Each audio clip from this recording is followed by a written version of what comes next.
I don't know what happened. I was supposed to take her to the Fireflies and walk away. They were actually going to make a cure. The only catch, it would kill her. The Last of Us Part 2 picks up Ellie and Joel's story several years after the events of the first game.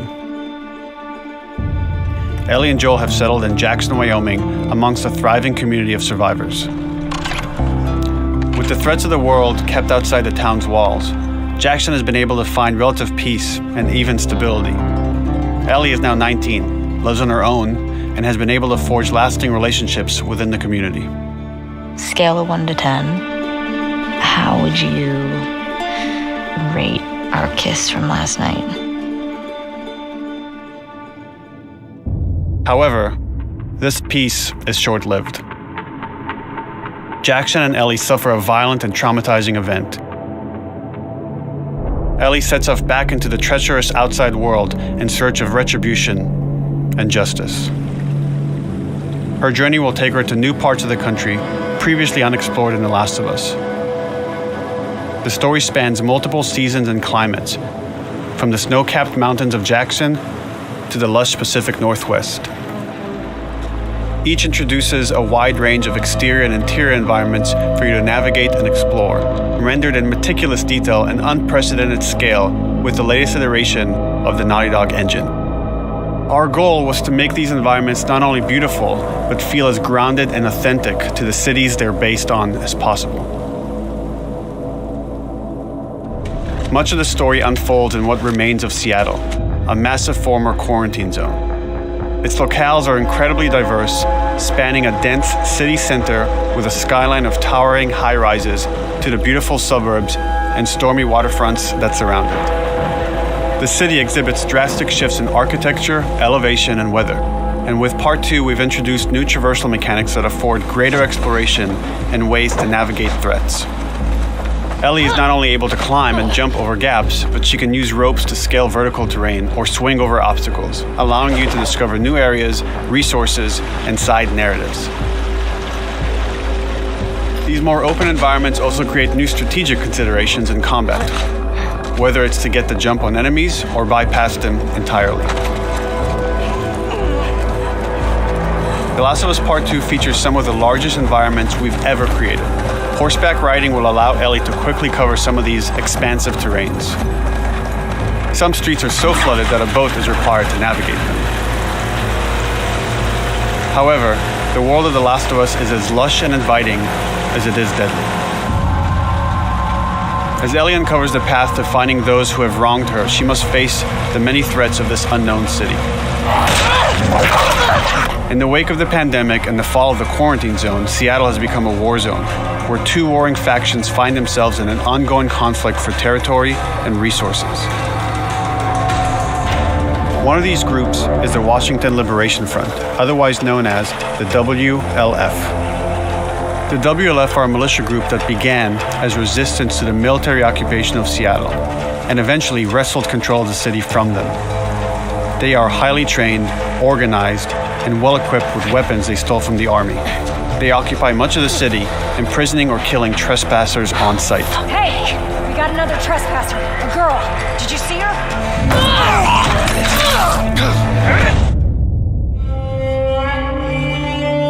On the other side of this bloody conflict is a group of religious zealots called the Seraphites, or Scars, defined by the self-inflicted deep cuts that they bear across their faces. Like the WLF, they're deeply tribalistic and territorial. They're known for being stealthy, using overgrowth as cover, and they use more silent weapons like bows and arrows. Clip her wings.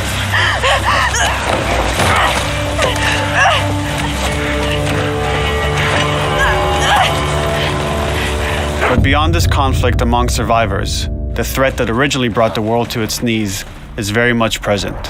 Every human is in danger of falling victim to the infected.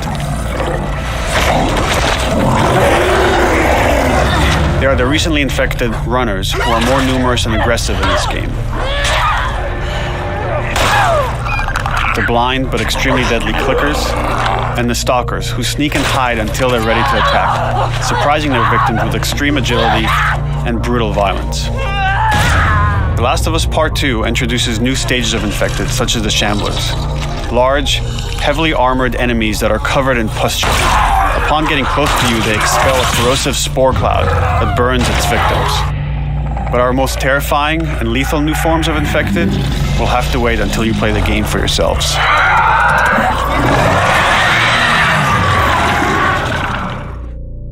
Overcoming these threats will require careful consideration of how you approach every combat encounter and how you leverage Ellie's unique skills, equipment, and the environment to your advantage. I got something. Infected? Let's get in there.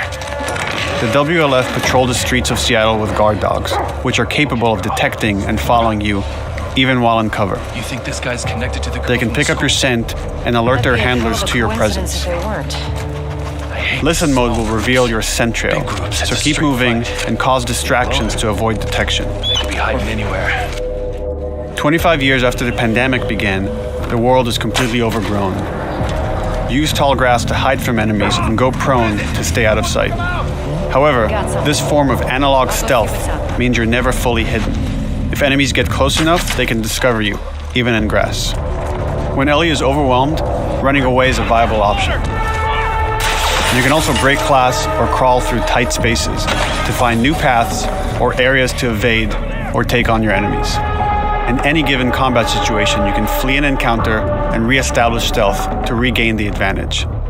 If you absolutely have to fight your way out, there are a variety of tools at your disposal. Ellie's more agile than most of her enemies. She can sprint and quickly dodge incoming attacks. Learning how opponents attack with different weapons and mastering the timing of your dodges will prevent you from taking damage and create opportunities to counterattack. You can use throwable items or well-placed shots to stun enemies before dealing a killing blow. Or using them as a shield to protect yourself or buy some time to figure out your next move.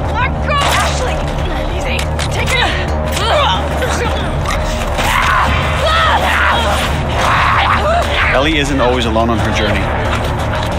Allies will take part in helping you navigate the environments, spot enemies, and meaningfully help you in combat encounters. Back off!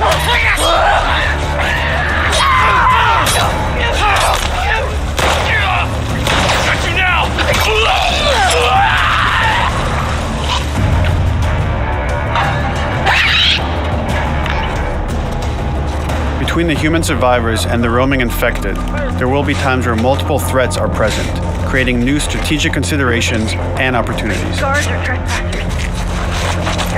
You can choose whether to attack these opponents separately and directly, or find ways to pit them against each other.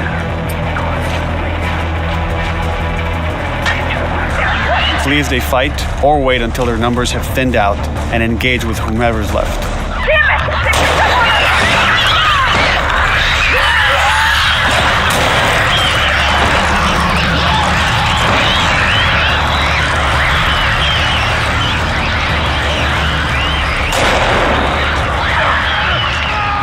Our goal is to create unparalleled attention, coupled with deep systems that give you greater control and influence over your journey. As you play, you'll be able to invest in a broad collection of crafting items, weapon, and player upgrades through training manuals scattered throughout the environment and scavenging for ingredients. These skills and upgrade manuals cater to a variety of playstyles, and the choices you make will create your own distinct experience. We also wanted to extend that agency and personalization to your weapons through our new workbench system. Scavenge for parts to modify and improve your weapon's performance and attributes, all of which are visualized and become part of your character.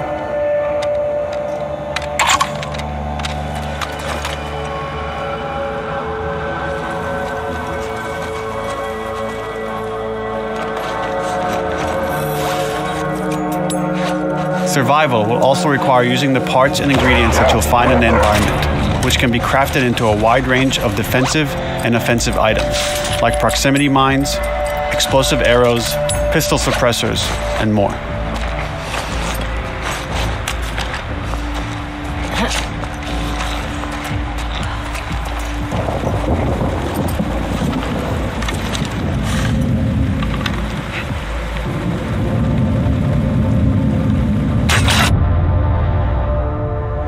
All of these gameplay systems are meant to immerse you in the world and make you feel in lockstep with Ellie's emotional journey.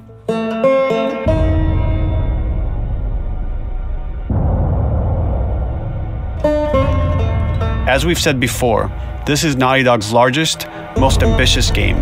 It may seem like we covered a lot, but we've only scratched the surface of what it's like to play The Last of Us Part 2.